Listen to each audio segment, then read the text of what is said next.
talking about love, uh, the industry that we have here in sports, Cameron. The first thing that people ask me about industry, I mean, I just talked about how just boring it is. We need new voices, and when I got a chance, here's another capper that was capping in our chat, excelling in our chat, and we got to meet him at Pubapalooza, meet him and his wife. She's cool as ice, and immediately everybody who was down there gravitated towards this next guest. He became one of the stars of our NBA programming last year, and he's only going to become a bigger and bigger face on our channel, and he's got no ceiling. I mean, we will hold him on our channel as long as we can before ESPN comes calling, and he begins his second season here. You can find him every Friday. We're going to try to nail down this 1 p.m. Eastern slot. We're a little bit late today, but we're going to try to nail down this 1 p.m. Eastern slot. And I'm really excited about what he's capable of and having him here as one of our NBA experts. So please welcome star of the Trill OG play of the day, Houston, Texas in the house, Mr. LJ from H-Town.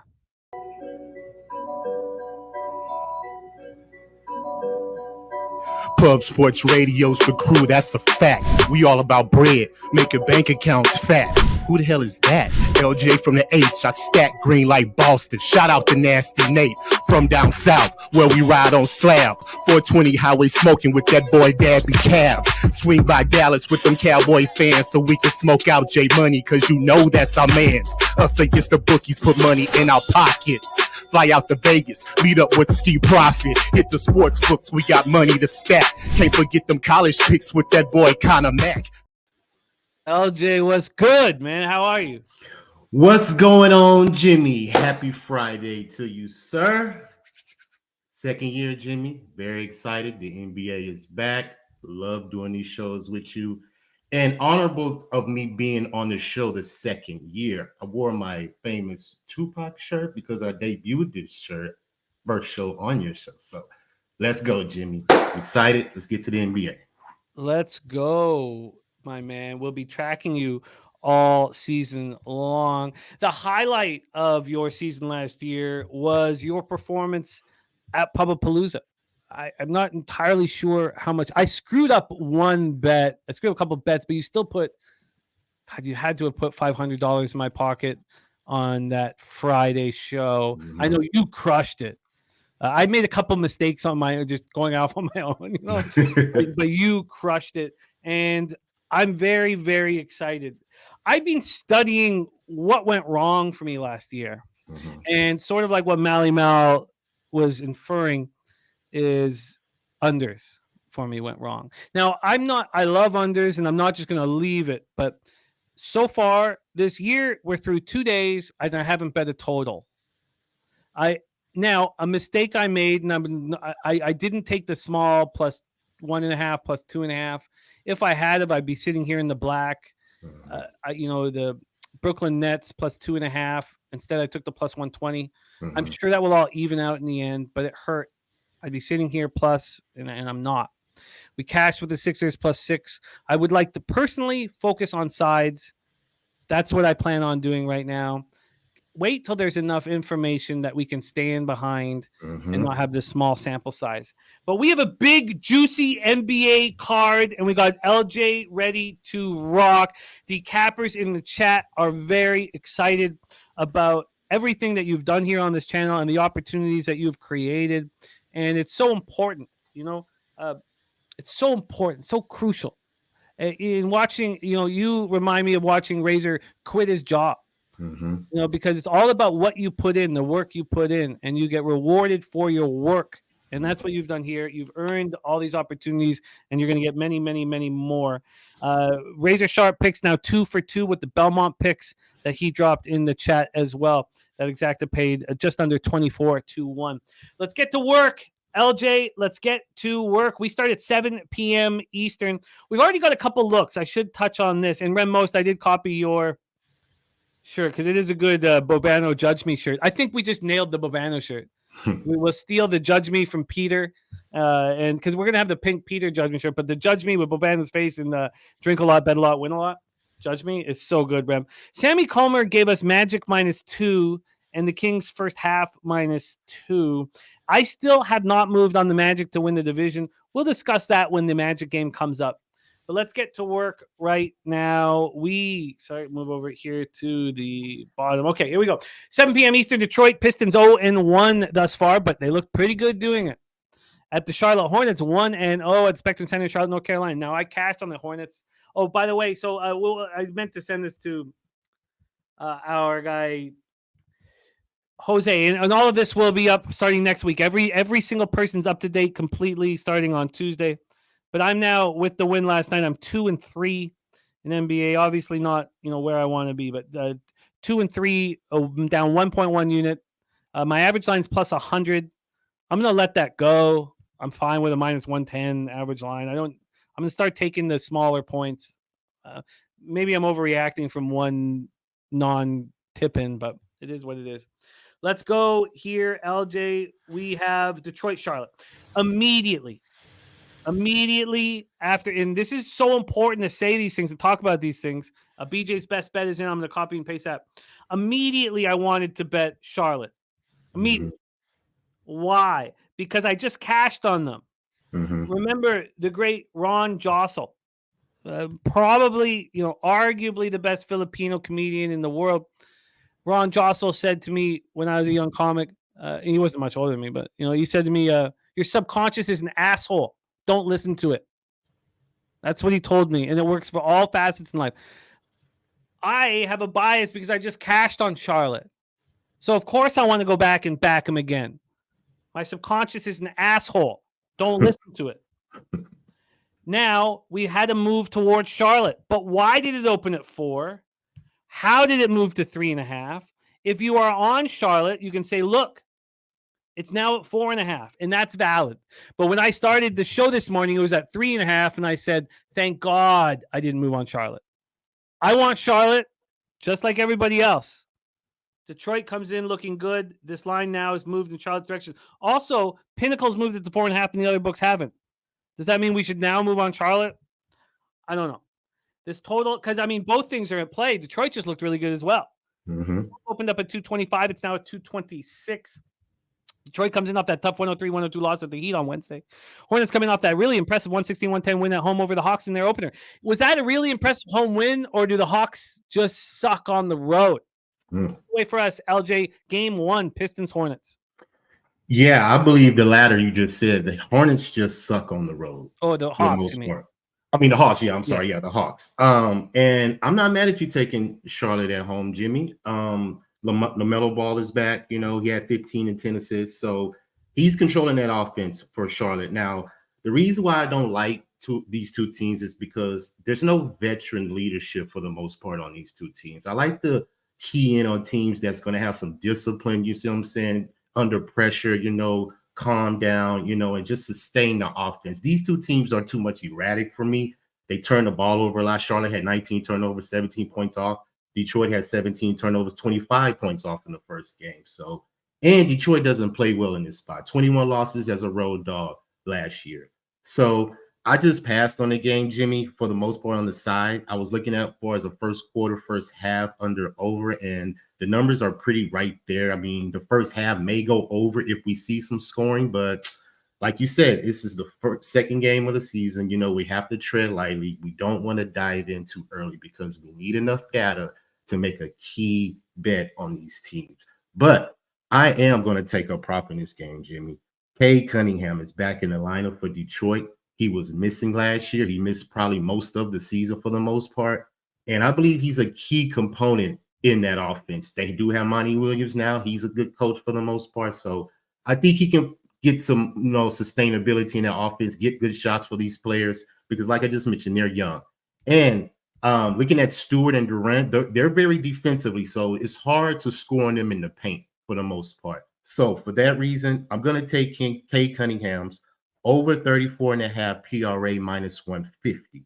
He had a 42 the last game, And like I said, he could put up double-digit points. He could probably get you right at 20. He can get you probably 10 assists and get you a couple rebounds. And I'm pretty sure he's going to keep going over that 34.5 until these books raise it. So, Cade Cunningham, over 34.5 PRA is my play, but I'm passing on the side.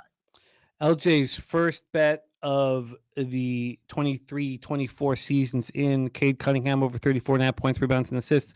Regis Austin is on Cade Cunningham, just points and assists. So he's leaving out the rebounds out. Rebounds out. That's at 29.5 here. We are locked and loaded. Johnny K says Cade going to be a monster. I was highlighting the comments in the chat. Jose will be doing that as well. And Sky Dragon on Detroit, Johnny K on Detroit, Jarek White on the over 225.5 rants, thinking that it's probably going to go over. Coin saying this line should be Charlotte -3. And my first thought, as soon as I had this card in front of me, was Hornets. And we have to remember why that's happening. And that's why I implore all of you guys to read The Undoing Project. And I do it, every few months by Michael Lewis. I implore you to read it. It's going to help every decision you make in life.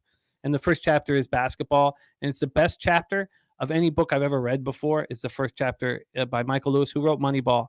And the book's called The Undoing Project. Let's move on. 7 p.m. Eastern. Denver Nuggets 1-0 at Memphis Grizzlies 0-1. We're at FedEx Forum in Memphis, Tennessee. Talk about the line history here in this one. We have a total that just dropped to 220.5. It just dropped 1 minute ago. This total started at 225.5. And just like yesterday, and we'll see if it carries on throughout the card, but the sharps have been hammering unders, and we've seen these totals move 5 points towards the under. We have like WNBA market movement early in the year right now. From a spread perspective here, we're sitting with Memphis at +5.5 at -102. This opened up +3.5. So we have a 2-point move on the side, a 5-point move on the total, all at Pinnacle. Let's check out the cash flow. And I apologize for not talking about the cash flow in the first game, which I should do. So why don't I just, I don't mean to confuse, but in the Pistons game, you have 26% of the tickets and 39% of the cash on Charlotte. It really surprised me because I thought that the public would be hammering Charlotte, but I know Detroit's going through the same thing, but 33% of tickets and 88% cash on the under. In the game that we're discussing right now, Denver, Memphis, 86% of the tickets and 91% of cash is on Denver, and we've seen it move 2 points. 57% of tickets are on the under, and we don't have a cash flow. Denver comes in off that season opening 119-107 win at home over the Lakers on Wednesday, while the Grizz come in off that 111-104 loss at home versus the Pelicans on Wednesday. And that was the one spot that sort of I beat myself up for not taking the Pelicans. Dutch Boy Fresh, very confident with the Pelicanos. Take it away for us here, LJ. Nuggets, Grizzlies. Yeah, Denver, like you said, they look very good versus the Lakers opening night. They're the champions, and everybody's going to be coming after them to try to dethrone them. Memphis last year was a great team competing at home, especially on Fridays. Everybody knows my trend of Memphis on Fridays, and that's one of the reasons why we cashed last time in Public-Palooza, Jimmy. It was Memphis and the Rockets, so it was a home game for Memphis. But Memphis looks totally different now, and the reason why is because Ja is suspended. And Memphis only had 2 fast break points the last game, Jimmy. Last year and the year before, they've been number 1. That is a big discrepancy right there. And that's going to hurt them for a while until Ja comes back. And for that reason alone, I'm going to be on Denver minus the I have 4.5, but I endorse the 6. I don't believe Memphis can score enough points for Denver. Denver is just too high power right now. They could come at you in different waves. Jokic, Murray, they can come off the bench and give you points too. So Caldwell Pope hitting threes. I just think Denver's going to be in a groove for the first part of the season just to prove people that they deserve to be the champions. And Memphis is just vulnerable right now without their superstar player. And like I just mentioned, I'm going to be on the 6, -6 for Denver for a game. And I'm going to be on Jokic. Everybody knows you got to continue to ride the money train. He leads all the teams in points, rebounds, and assists. So I'm going to take the +8 assists and Denver to win at -129. And I would endorse the triple double too, because he gets a triple double pretty much every single game, and it's at plus 150. So that's a good number. He's averaged 8 assists last year on the road, so I believe he gets that 8 assists, and that's why, because it's juiced at 9.5, I believe. So he has to get 10 to get the single pret. So I just, ladder it down and just take Denver to win, because I don't believe Memphis can beat Denver right now the way they're playing. So Jokic plus 8 assists, Denver to win minus 129, and a triple double plus 150 for Jokic. And I'm going to take the -6 Denver full game. Well, we can get you better than -6. Okay. First off, because it's basically 5.5s across the board right now. So let's do that first. If you did, there's options. I mean, the -6 is plus 101, the -5 is minus 119, and the -5.5 is minus 108. So you don't have a 4.5? There's no Yeah, the 4.5? -4.5 is minus 131. Yeah. Give me the 5. The -5. Yeah. -5 and minus 119. That's available right now at Pinnacle. Over 8 assists and Nuggets for Jokic. Over 8 assists and Nuggets minus 129. Jokic triple double plus 150. Nuggets -5 and minus 119. We move on. 7:30 p.m. Eastern. The New York Knicks 0-1 to start the year against the Hawks 0-1. We're at State Farm Arena in Atlanta, Georgia. Move over to the market here. We've seen this market move towards the New York Knicks. They opened up at +2. Was it immediate? No, I guess it took about 4.5 hours before it went to +1. Then back to 1.5, and now at 1. Although you see a lot of pick'ems here right now. Not at Pinnacle. This +1 is juiced, so it's not a pick them. When we get to it's pretty close. So from a total scenario here, we got a 229.5. This opened up at 230, got up to 230.5 initially, down to 229, and we're sitting at 229.5. So not a lot of movement here on this one. Let's pull up the cash flow for this Knicks spot. Knicks Hawks on the total, 26% of the tickets and 58% cash on the under, but doesn't seem like the books are too concerned about that. 59% of the tickets and 61% cash on the Knicks, and it's moved slightly in their direction. Regis Austin's on the Knicks first half, a money line, and we have Coin saying missed the boat on New York. I don't think it's moved far enough for there to be real concern here. Let's take let's just set it up. Knicks opened up their season with that tough 108-104 loss at home versus Celtics on Wednesday. I got the 4 and I pushed. I guess I was fortunate. Hawks opened up their season with that 160-110 loss at the Hornets on Wednesday. Feels like they're going to be a great fade against poor teams on the road. Maybe you don't want to fade them against good teams when they're dogs on the road, but it feels like against weak opposition, they're going to be really good fade like they were last year. Take it away for us here, LJ. Knicks Hawks. Yeah, I didn't go dive into this game for the most part. I would lean under. My numbers say it's going to go under, but I didn't bet it, Jimmy. I just want to, like I said, tread lightly on the season, watch these teams, see how they perform, coming off of last year. Now, the Knicks were good as a road dog, 2014-1, so they do play well in the spot last year, but I just have to see the teams. I like Brunson. I think he's a good compare with Randall, but there's been a lot of trade rumors going around with the Knicks too, and it's been rumored to go over there. They're going to give up the whole starting lineup plus 2 picks. So, I don't know if there's some distractions in the locker room right now. And for us, the Hawks, like I said, they play much better at home. But I have to see, the cohesiveness of the teams right now coming out of the new season. So I just passed on this game, Jimmy. I have nothing in this game. We move on. A big one. 7:30 p.m. Eastern. Miami Heat 1-0 on the season against the Boston Celtics 1-0 on the season. We're at TD Garden in Boston, Massachusetts. Let's go into the line history here for this one. The total sitting at 218. It opened up at 217.5. It dropped initially, and then it's come back up. It actually got up to 218.5 before it dropped to 218. From a spread scenario here, we have Boston now at -8.5. They opened up at -7.5. It's just been moving in their direction. So we have an 8.5 right now. That's a lot of points against the Heat team that underperformed in that first start, or maybe they're just not that good because we know that Dan Kelly took their alternate line win total under at 40.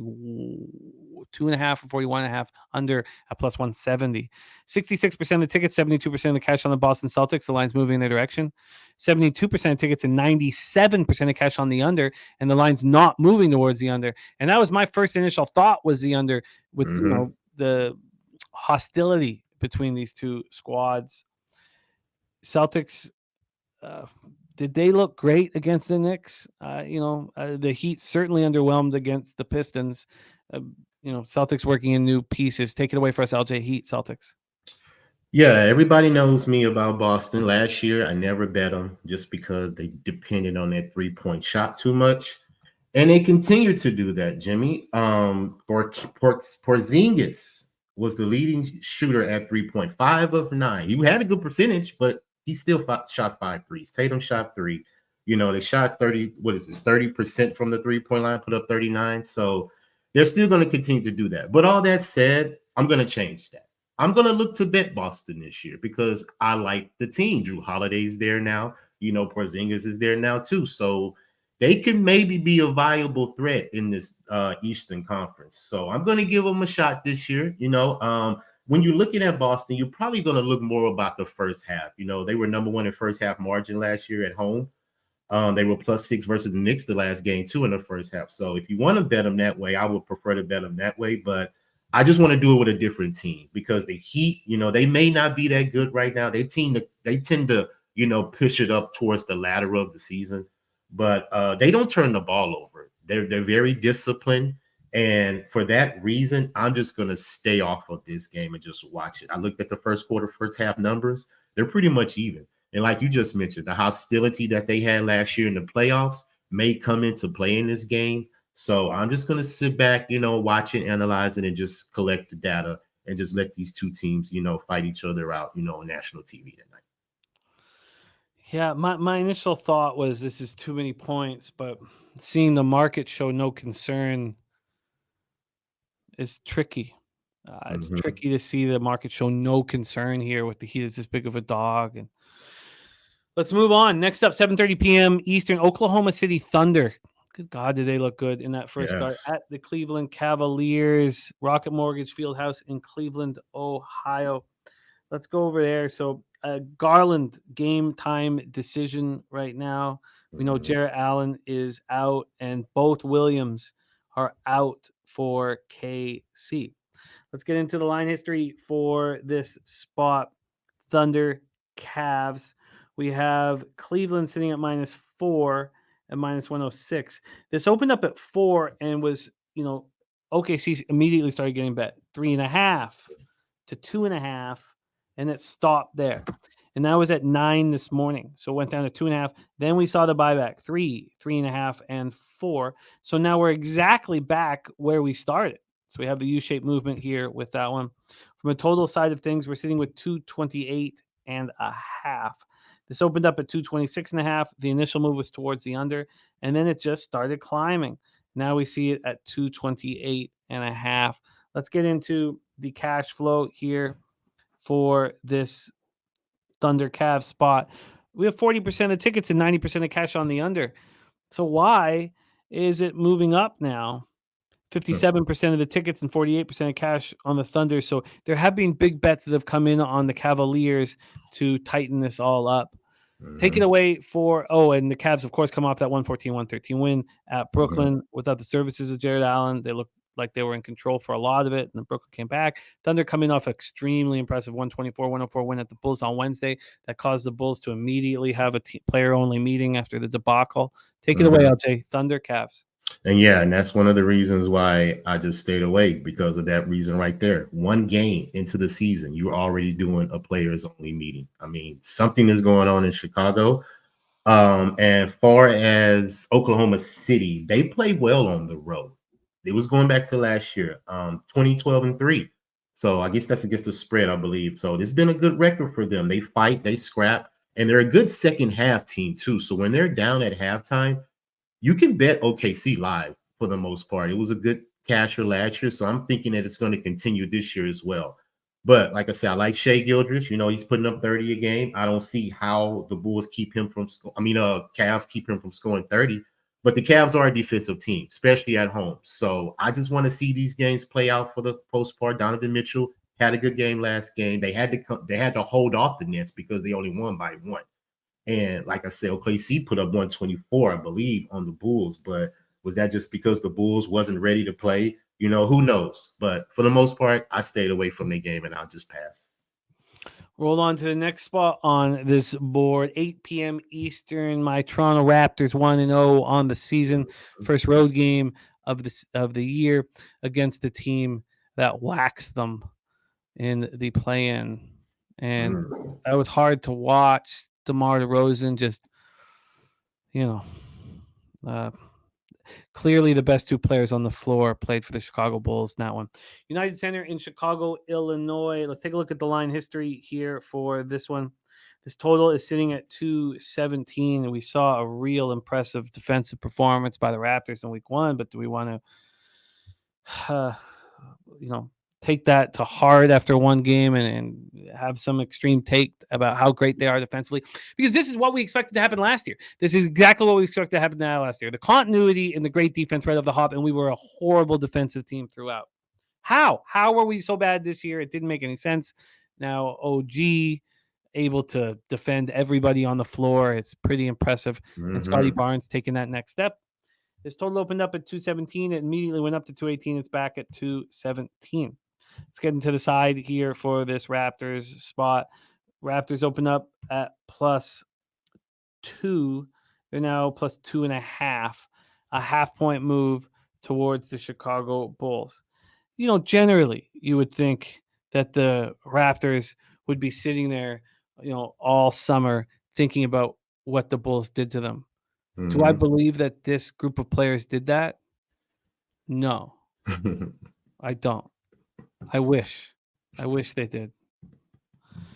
71% of the tickets and 86% of the cash is on the Bulls. So, people expecting a bounce back performance. 29% of the tickets and 69% of cash on the under. That's something that I, believe in. So what did we see from that 97-94 win at home over Minnesota? Was we saw transition offense that looked really strong. We saw Achua, who has not been given any kind of extension, take the most important minutes over Pirtle.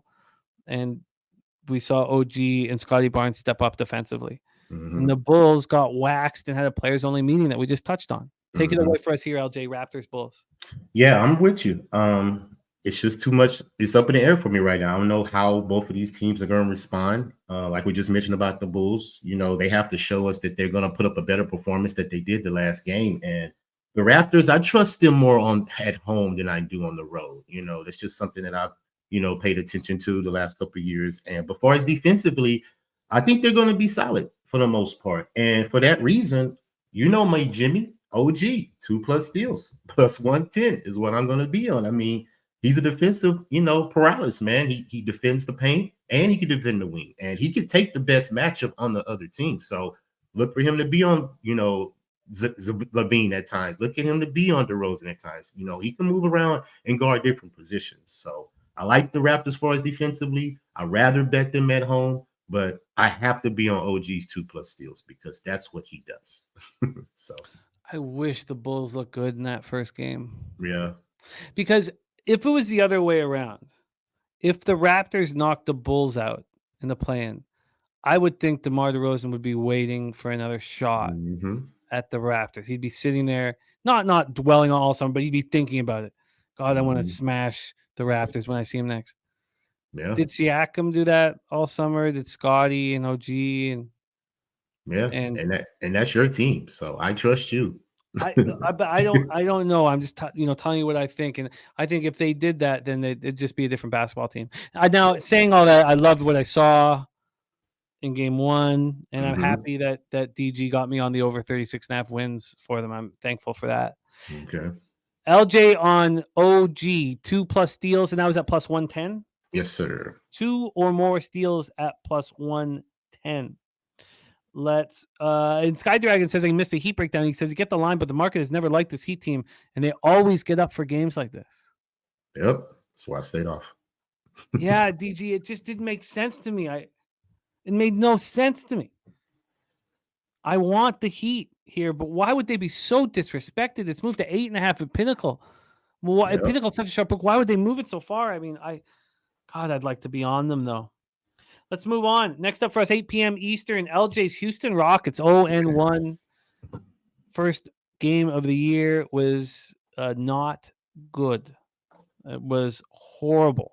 A 30-point loss at Orlando on Wednesday. Talk about a wake-up call. Against the Spurs, we're at Frostbank Center in San Antonio, Texas. Let's get into the line history here for this one. We have the Spurs sitting at -3, -104. This opened up at -1.5. Market moving towards the Spurs. From a total side of things here, we're sitting at 225. 225. This opened up at 228.5. We have a 3.5 point move to the under.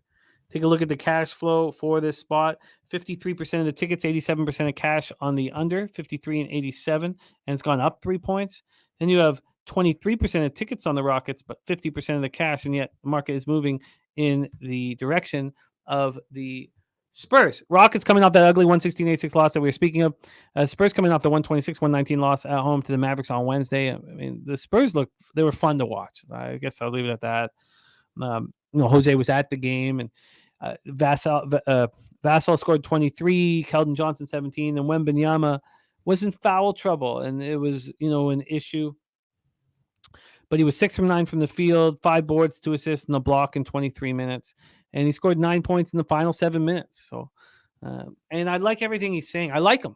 I mean, I don't know how you don't like the kid. I like everything he's saying. Take it away for us here, LJ. Rockets, Spurs. Yeah, I like Wemby too. And he could put up some numbers. He just got to get his feel into the NBA, get his feet wet. And I believe he's going to be a threat. He's on the Spurs, so that's not saying a lot, but hey, as far as him individually, I think he's going to be a nice threat in this league. But as far as this game, Jimmy, everybody knows where I'm going in this game. Houston, defensive efficiency, they've been bottom the last 4 years. They've allowed the most points of like 120 points the last 4 years, and turnovers, 19 turnovers last game. They've been at the bottom the last 2 years in turnovers. So I'm going over, Jimmy. I'm going to take the full game over, 226. And I'm going to take the first quarter over 55 because the Spurs were 47, 33, and 2 to the first quarter over last year. That was second in the NBA. And the first quarter total, the first game versus Dallas and the Spurs was at 79. And the total's at 55 right now. So I believe that number is way too low for the Spurs first quarter. 24-17 at home in the first quarter over last year, which was second in the NBA. So I believe the first quarter goes over 55, Jimmy. Full game goes over 226. Everybody in the chat saying the Rockets suck. I agree. The Rockets do suck. We do have a new coach in a bump. What's his name? I don't know how to say his name. Yuka, whatever his name is. I don't know. But yeah, he's going to try to bring defense to the team. But it's going to take some time. We have some young players. We got some new players, though, Fleet and Dylan Brooks, But like I said, I have to see the cohesiveness of the team going through the season. But right now, let's just stick to the deficiency that the Houston Rockets have turning the ball over. And Spurs turn the ball over as well, too. But the Rockets are number one. So let's just points in this game. Over 226 and first quarter over. I did state it wrong. So I was saying the total was going up. I apologize for that. It's gone down from 228.5. So the sharp money is on the under 53% of tickets, 87% cash. And then we've seen it drop and maybe it's dropped too low right now because LJ, you're getting a 225 over 225 for LJ over 225 at -108 over 225 -108. And then on the first quarter, you're getting 55 is at -111. Okay. Over 55. Can you get it lower? 54? Is it yes, 54 is -133. Yeah, that's too juice. 54.5 is -121.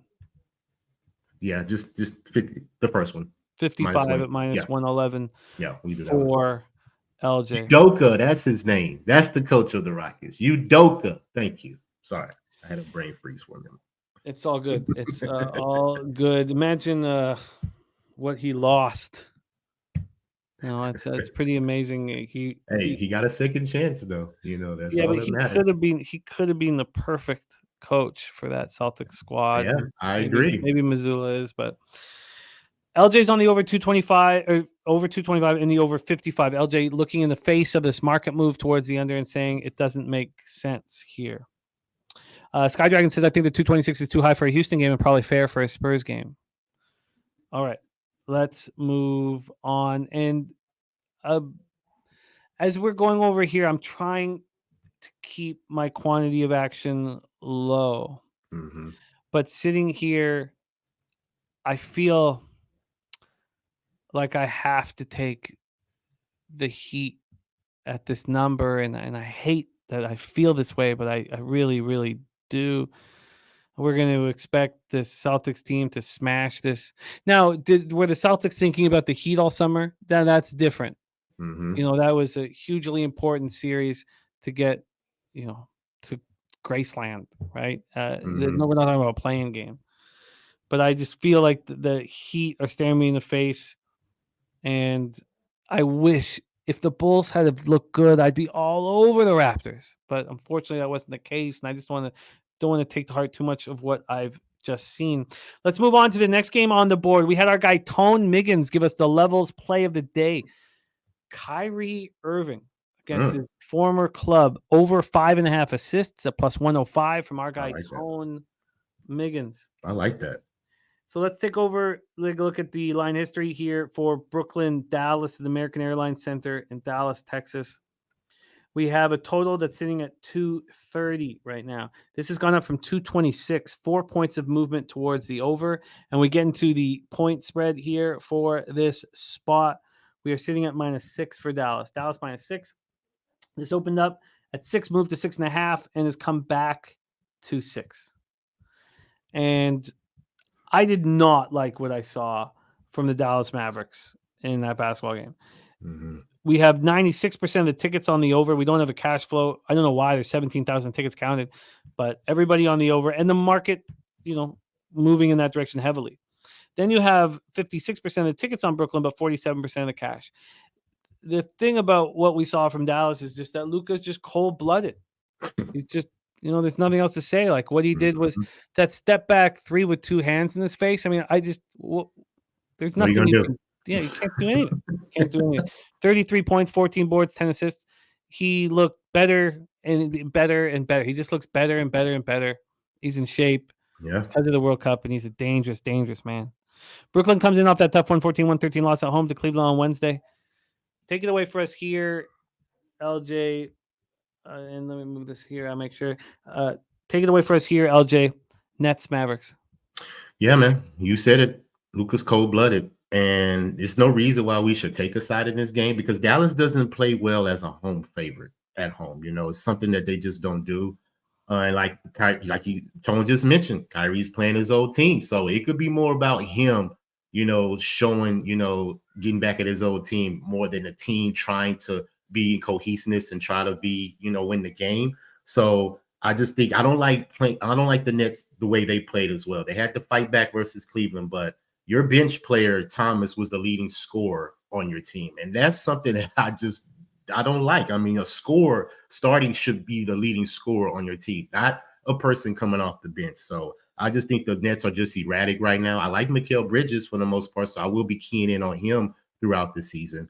But the total may go over just because Dallas and Brooklyn don't play defense for the most part. But Luka's at home. Already know, Jimmy. I'm on the over 46 PRA, -117. He had a 56 PRA the last game, like you just mentioned. He averaged a 49 PRA last year, and he averaged a 50 PRA at home. So I believe that number is too low. They're going to have to raise it to 50. So until they raise it to 50, ladies and gentlemen, let's keep smashing it. Because like you just mentioned, you can't stop Luka. I mean, he can hit you at any different ways. And when the game is on the line, I trust him to at least get a better play, throw an assist, get the rebound, or even score. So I do believe he's going to be doing that in all facets of the game. And I wanted to take this bet. I'm not going to make it official, but everybody should look at it. His triple-double is +328.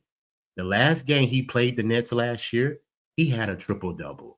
And guess what he just had last game? A triple-double. So if you want to take that, I may do it as a small sprinkle personally, but I'm not making it official for the show. But That's a good look. Lucas triple-double. But his PRA 46.5, I believe is too low, especially at home. So that's my only play in this game. No Nick Claxton. And he came back after he hurt his ankle. But so you have Daron Sharp, who's going to have to step up in a big way. God, I wish Claxton was out there. What's your 46.5 PRA, Juice? Minus 117. Minus 117. God, I wish Nick was out there. That's the reason why I'm taking it. No defensive presence at the lane. God, I would like Brooklyn here, but can't at this point. All right, let's move on. 9:30 p.m. Eastern. Los Angeles Clippers 1-0 to start the year, and it was, pretty impressive.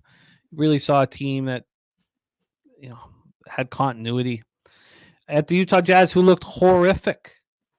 Delta Center, Salt Lake City, Utah. Clippers coming off that 123-111 win. Jazz coming off an ugly 130-114 loss at home to the Kings on Wednesday. And I want to go back to Utah as well. They're better than they just looked. And then we have these old guys in elevation to start off the season. I'm not saying they're in bad shape, but it's not going to be easy for them. This opened up minus 3.5, immediately went to 4, but then went back to 3.5. That's important. Now it's at 4.5, so the market's moving towards the clip show. Coin saying Jazz plus 4.5 is best value on the board. If I was sitting here, when this is said and done, and I'm forming my card as we speak, but if I've got the Heat and the Jazz, I feel pretty good about myself. The Jazz was the only spot I was coming in going, I'm going to go right back to the well with. 48% of the tickets, 65% of cash on the Jazz, market moving in the opposite direction. From a total side of things here, we have 25% of the tickets and 64% of cash on the under. 25 and 64 on the under. So let's go to that under right now. 244 points scored in that first Jazz game. I mean, they're just not going to win if scores are that high. You need that rim presence that we expect from Kessler. We need it to be in play here against the Clippers for sure. I mean, this should be a real advantage against Zubac. But this total opened up at 230.5, dropped to 227.5. Take it away for us here, LJ. Clippers, Jazz. Yeah, Jimmy, I stayed off the game. I couldn't come to a definitive side because I don't know who Utah is. They have a couple of new pieces. I like marketing. He's a walking double-double for the most part, but I just don't know them right now. I have to find out. As far as the Clippers, I just think it's a lot of noise going on there. I mean, Paul George and Kawhi Leonard, we already know who they are. They could score, but they also turn the ball over. They had 18 turnovers, 21 points off turnovers the last game. So I don't know what to expect with them going on the road. I like them better at home, the Clippers. I could key in on them what they do best at home. But on the road, I just think they're a different team. And I don't know what to expect tonight going to Utah. So I just stayed off the game because, like I said, I just have to see the two teams. Now, the first half over is at 110. And the last game, the Clippers and Jazz, Clippers put up 67, Jazz put up 58, which 125. So that may be a good look, the first half over, but I'm not going to make it official. I have to see it continue to hit that number for me to invest in it. So I just stayed off the side in this game. I'm going to be on the Jazz. I have to go back to the well after the shit kicking. Have to. Let's move on to 10 p.m. Eastern. Orlando Magic at Portland Trailblazers. We're at the Moda Center in Portland, Oregon. We have, extremes here, dichotomy of the situation of these two teams. Magic looks spectacular. Blazers looked awful. Let's take a look at the line history here for this one. We have Portland. Well, the total. Let's start with the total is sitting at 222.5. This opened up at 224. It's a 1.5 move towards the under. And then let's take a look at the spread. The spread here is sitting at now 2.5. So this opened up at 2.5 and moved to 3. Now it's back at 2.5. I mean, it's a pretty funny line after how good Orlando looked. You have on the total 52% of the tickets, 65% cash on the under. We've seen it move in that direction. And then from a side, we have 80% of the tickets and 89% of cash on the Orlando Magic, and this line is not moving. So is this the books going to milk the public here on the Orlando Magic after the first game? because I watch the Blazers and I don't want them, but are we getting this real buy low spot early, or does the market not understand how good the Magic are? This is wild. Orlando comes in off an impressive 116-86 win. Blazers come in off that 123-111 loss, and that score flattered them. Take it away for us here, LJ Magic Blazers. Yeah, that's one of the things, I have to learn more about the market, Jimmy, because if you wasn't concerned with it, I would be all on Orlando. They played well on the road last year, 23-17-1 on the road against the spread. So that was top 4 in the NBA. And Portland, they have a different pieces. Dame's gone now. So where's the scoring going to come from besides Anthony Simons? DeAndre Ayton's over there now. I'm not a fan of DeAndre Ayton. Suns got rid of him for a reason. So there's a lot of moving parts in Portland right now. They gave up a lot of points the last game as well. So if you're looking at an over, it would probably be a good look. But can Orlando score enough points to push that number over? That's the question in my mind. And like I said, I like listening to you with the markets because I have no idea how this money moves and things like that. I just trust stats and trust my data. It makes me a definitive, how I'm going to bet. And like I said, I would be all Orlando today if it wasn't for you being concerned about that market. So for that reason, I'm just going to stay off. I don't want to be too much into it, the first couple of games, like we mentioned. So for you feeling that way, Jimmy, I'm going to stay off the game. If we were 30 games into the season, I'd be all over the Blazers. Yeah. That just makes no sense. And when the market doesn't make sense, NBA is so tricky in that way. But Joe Yurkovich not scared. He's on Magic moneyline -130. Justin McElvey, though, he's on Portland +3. 101 Benny says Wendell Clark should eat. Don Play says Magic going to eat in the paint. Saturated says Portland stinks. And by the way, coin of interest in that under 228. Okay. Well, that's gonna. I cannot see after watching them play. I usually believe that the cappers that don't watch the games and use advanced models have a better opportunity to succeed than the ones like us who watch a game and have biases. Markel talking about traveling across the country. I mean, that's true, but the idea that Loyalty Chisel has that the Magic just not getting respected by the books. I thought I read that and write that somewhere, but I can't seem to find that now. But he says Loyalty Chisel says my Magic are clearly better, but the spot scares him. And he says Blazers being getting smacked all preseason too. Joe Yurif says east to west is why the line move in home opener. I'm shocked by it. Final game on the board here for our guy LJ from H-Town. Golden State Warriors 0-1 to start out the Chris Paul era at Sacramento Kings, Golden One Center in Sacramento, California.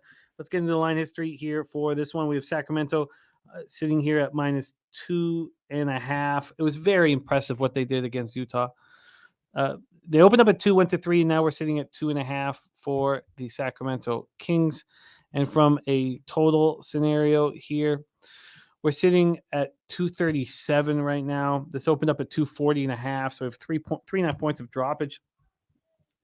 Now, we talked about were the Raptors thinking about the Bulls all offseason. Were the Kings thinking about the Warriors? Yes. You would think so. Oh, yes, they were. You have to think so. But it's a little different when you're talking about the level that the Kings are at now.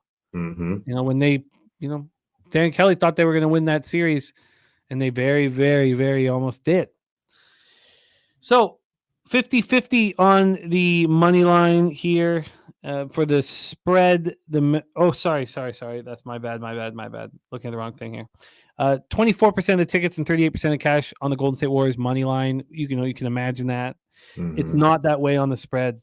On the spreads, 84% of tickets and 97% of cash on the Kings. Why would the market not be moving then? Because the money line actions on the Golden State Warriors, I guess. 42% of the tickets and 88% cash on the over, and yet this total has been dropping. I mean, that's wild. Warriors coming off that 108-104 loss at home to the Suns on Tuesday. They're nonplussed, and the Kings got to feel good about themselves after, shanking the Jazz. Take it away, LJ, your final spot on the board, Warriors Kings. Yeah, I only can look under in this game, but I'm going to stay off just because Golden State is a new team. They have Chris Paul now. So is he going to slow down the possessions now for this team to get them better quality shots instead of just going up and down the court like they usually do? Because when they did that, they turned the ball over a lot. You know, they had some turnovers in the last game too, but I think Chris Paul is going to neutralize that for the most part and get these players quality shots. I don't know if Draymond Green is coming back, so the lineup is kind of up in flux with me as well. I think Klay Thompson is playing out of position. He has to play the 3 now. Green's out. Okay, he's out. So yeah, that's one of the reasons why I'm not going to look to bet Golden State until I get their full starting lineup, because I want to see how they work with Klay Thompson at the small forward. I believe he's a spot up shooter, which is a shooting guard. But now Chris Paul is in there. He has to be the point guard. But hey, I just have to see it. It may work, it may not, you know. But as far as Sacramento, they should be having this on the blade, you know, almost beat Golden State last year in the playoffs. So I will look for them to probably come out and fight and try to win the game. But I'm not going to bet it. I just want to sit back and watch it, see how they respond, because I see Chris Paul doing something different with Golden State now. And I want to see how it works out with the starting lineup. And that's one of the reasons why I'm just going to stay off the game. I don't know how they're going to deal with Sabonis. You know, yeah, because they're small. They're small. Wiggins at the 4. Yeah, that's one of the reasons why I need to see how they're gonna play out this lineup, because Nurkic had 14 boards on Golden State the first game. So Sabonis boards, that could be a good prop. You know, look at his rebounds, assists, points, all that, because Golden State's small inside. When Looney comes out, you know, they have to play small. So Sacramento can very well take advantage of points in the paint on Golden State. God, I want the Kings. I just wish they weren't coming off such an impressive performance. You know, I'm interested in the Kings. I'll tell you, my card's going to be very simple.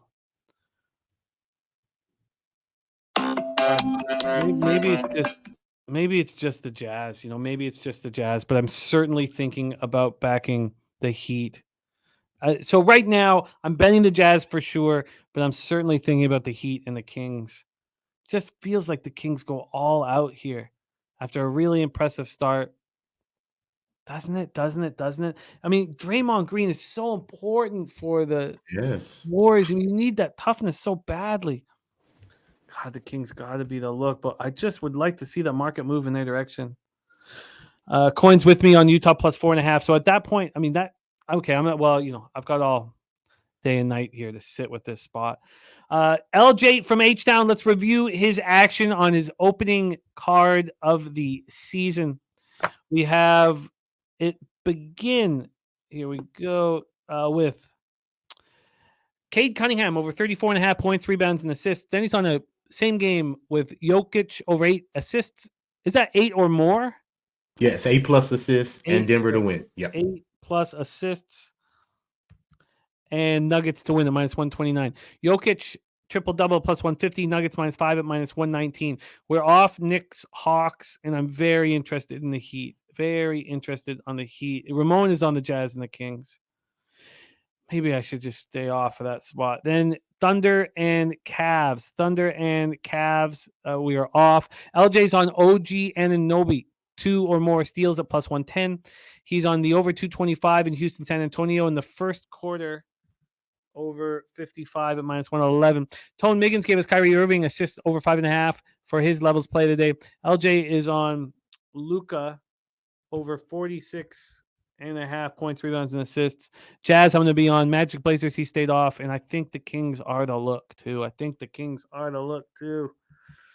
Rants like in the Clippers and the Kings.